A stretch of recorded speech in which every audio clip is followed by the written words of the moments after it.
Bonjour tout le monde, bonjour Barbara. Bonjour Arnaud. On va parler ici de la deuxième capsule, l'équilibre acido-basique, qu'on pourrait croire un peu compliqué, mais on va essayer de voir ça de la manière la plus simple possible et la plus facile.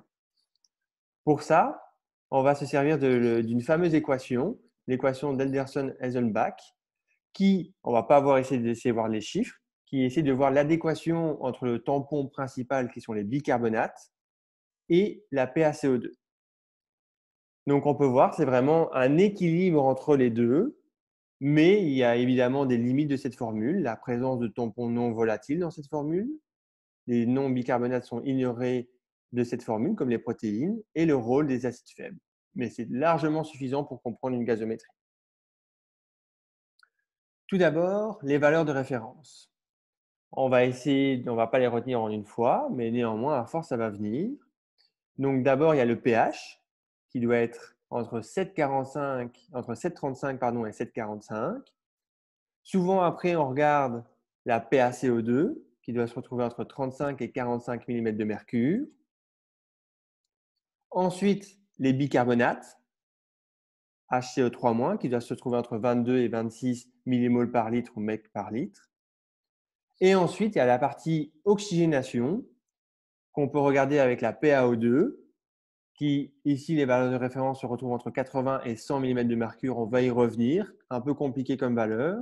Et la saturation d'oxygène.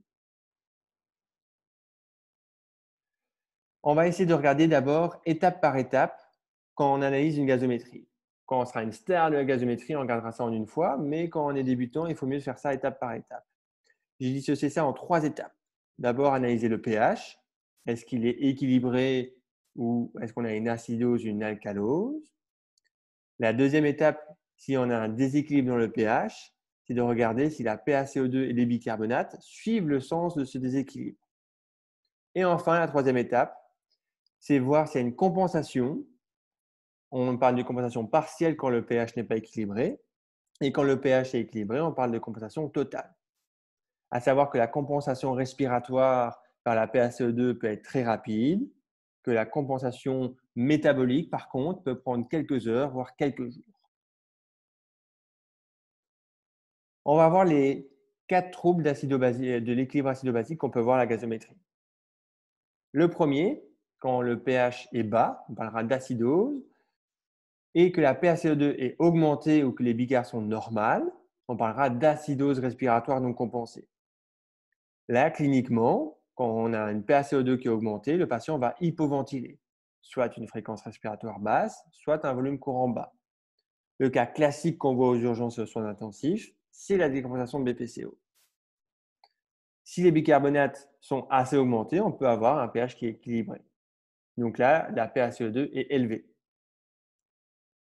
À l'inverse, le pH est toujours bas, les bicarbonates sont normales ou bas, et là, on va avoir les bicars qui sont bas. Et là, on va avoir donc une acidose métabolique compensée ou non compensée en fonction de la PaCO2. Et là, qu'est-ce qu'on peut voir? Classiquement, aux soins intensifs, une insuffisance rénale ou une augmentation du lactate, l'acidose lactique, ou une acidocétose. Ensuite, pour les alcaloses, donc le pH est augmenté, on peut avoir une PaCO2 qui est normale ou bas, et là, des bicarbonates qui sont augmentés. On parlera d'alcalose métabolique non compensée. Souvent, ce qu'on vous retrouve aux soins intensifs, c'est les traitements diurétiques, mais on peut avoir également effectivement des vomissements ou aspirations digestives par sonde nasogastrique. Et enfin, le dernier, c'est l'alcalose avec une PaCO2 diminuée et des bicarbonates qui sont normales ou diminuées. Là, on parlera d'alcalose respiratoire non compensée. C'est souvent là que le patient va donc hyperventiler vu qu'on aura une hypocapnie. Ça peut être effectivement l'effet blouse blanche quand on fait du sport ou une hyperventilation alvéolaire induite par une hypoxémie comme un œdème aigu pulmonaire, une embolie pulmonaire et une pneumonie. Tu veux rajouter quelque chose, Barbara? Non, Arnaud, c'est vraiment très très clair. Merci beaucoup. Et voilà, en résumé, un petit tableau, peut-être à imprimer au début, et puis après, une fois que vous allez comprendre l'essence de PaCO2 et de bicarbonate, ça va rouler.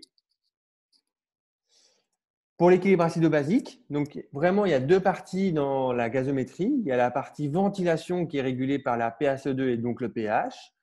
Ce que là, on va réguler par la ventilation minute et le rapport I sur E. Ne vous inquiétez pas, on va revoir ça dans la capsule numéro 4 et 5 sur la ventilation mécanique. Et ensuite, il y a une deuxième partie sur l'oxygénation, qui est le reflet de la PaO2 et de la saturation d'oxygène. Et là, on va plutôt régler l'oxygénation avec la PEP, la FiO2 et le rapport I sur E sur une moindre mesure. Concernant l'oxygénation, je vous disais, la PaO2, elle est difficile d'avoir vraiment des valeurs de référence. Beaucoup d'experts disent que ça doit être supérieur à 60 mm de mercure. Moi, j'ai envie de vous conseiller aussi et surtout de regarder la saturation d'oxygène qui est le produit fini.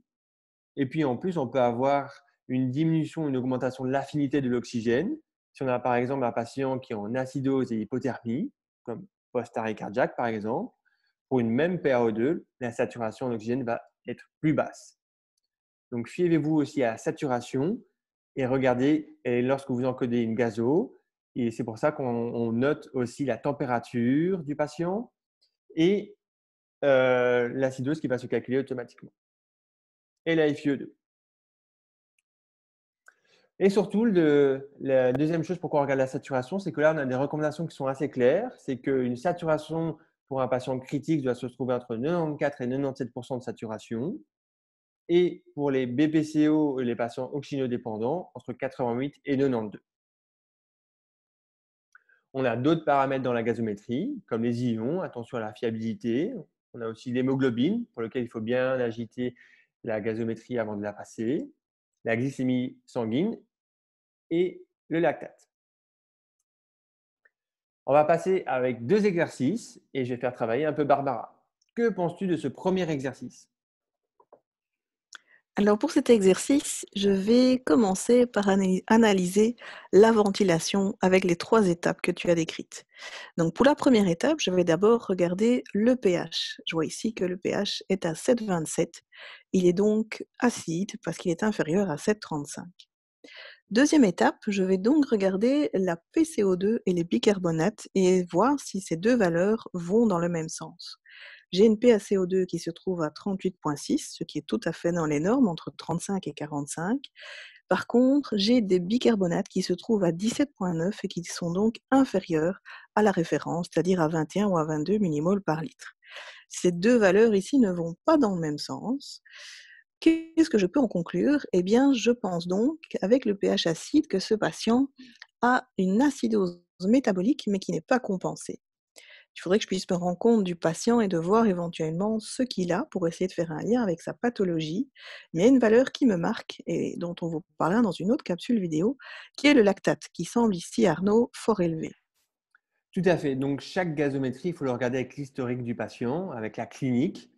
Et donc là, comme on avait vu juste avant, une des causes de l'acidose métabolique est l'augmentation du lactate. Et ici, on voit qu'on a un lactate à 5, avec des références ici qui sont entre 0,5 et 1,7. Les références ne sont pas toujours très claires, mais globalement, on dit inférieur à 2, les valeurs de référence. Et donc là, le patient a une hyperlactatémie qui explique cette acidose métabolique non compensée, comme par exemple Parce pour que un patient qui fait un choc septique. la deuxième partie que je peux regarder dans ces gazométries, c'est l'oxygénation. Parce que je vois quand même que ce patient a une PaO2 qui se retrouve à 51, donc même en fonction des différentes valeurs que tu nous as présentées tout à l'heure, elle est vraiment quand même très très basse. Et alors j'ai aussi regardé sa saturation qui est à 83%. Donc clairement, ce patient ici a besoin d'oxygène, je pense. Il est effectivement hypoxémique. Donc, on a une acidose métabolique non compensée à cause du lactate et une hypoxémie. Par exemple, un patient qui fait un choc septique sur pneumonie. C'est assez rare, ça, Barbara. Hein. Très très rare aux soins intensifs. Deuxième exercice. À toi, Barbara. Alors, je vais reprendre les mêmes étapes. Première étape sur la ventilation, je vais regarder le pH. Le pH ici est à 7,32. Arnaud nous a caché les valeurs, donc effectivement, le 7,32 ici est un pH qui est acide, puisqu'inférieur à 7,35. Deuxième étape, la PCO2 et les bicarbonates. Donc j'ai une PaCO2 ici élevée à 70 mm de mercure, donc je suis bien au-delà des 45 de la norme. Et j'ai des bicarbonates qui se trouvent à 45, qui sont eux aussi bien élevés. Donc ici, si je reprends donc la troisième étape qu'Arnaud nous a présentée, ma PCO2 est augmentée, les bicarbonates sont augmentés. Ça va ici dans le même sens. Je me retrouve donc ici devant une acidose respiratoire que je regarde qui me semble, en tout cas en partie, compensée. Arnaud, comment est-il ce patient? Donc oui, c'est une acidose respiratoire partiellement compensée. Et ici, on se retrouve devant un tableau clinique d'un patient BPCO Gold 4, donc qui vit avec une PaCO2 augmentée, qui, par exemple, ici, a une légère acidose. Et donc là, il faut regarder la clinique de votre patient. Est-ce qu'il a des signes de tirage? Est-ce qu'il a une fréquence respiratoire qui est altérée? Voir un peu la clinique et vous dire, est-ce qu'il faut vraiment intervenir sur cette PaCO2 chez ce patient-là? Ou est-ce que c'est juste une petite décompensation parce que, par exemple, le patient était en train de dormir? Donc, à vraiment tout regarder avec votre clinique. Ou alors, si votre patient a une clinique respiratoire qui est plutôt moche, ben dans une première intention, on verra ça dans les autres capsules, mais c'est proposer une ventilation non invasive. Si je regarde maintenant son oxygénation, ou eh bien, il a une PaO2 à 65 mm de mercure, ce qui pourrait sembler un peu limite, avec une saturation à 92%. Mais Arnaud nous a présenté bien tout à l'heure les normes de saturation pour un patient BPCO, pour lesquels on vise une saturation entre 88 et 92%. Moi, personnellement, je ne suis pas très inquiète, du coup, pour l'oxygénation chez ce patient BPCO. Tout à fait. On est dans les normes, donc rien à faire pour l'oxygénation pour ce patient-là, en tout cas. Merci Barbara, félicitations pour ces deux exercices. Si vous avez besoin d'autres informations ou si vous voulez vous affilier à notre association, n'hésitez pas à aller voir sur notre site internet sisnursing.be. Merci Arnaud pour tes explications. À bientôt. C'est vraiment excellent.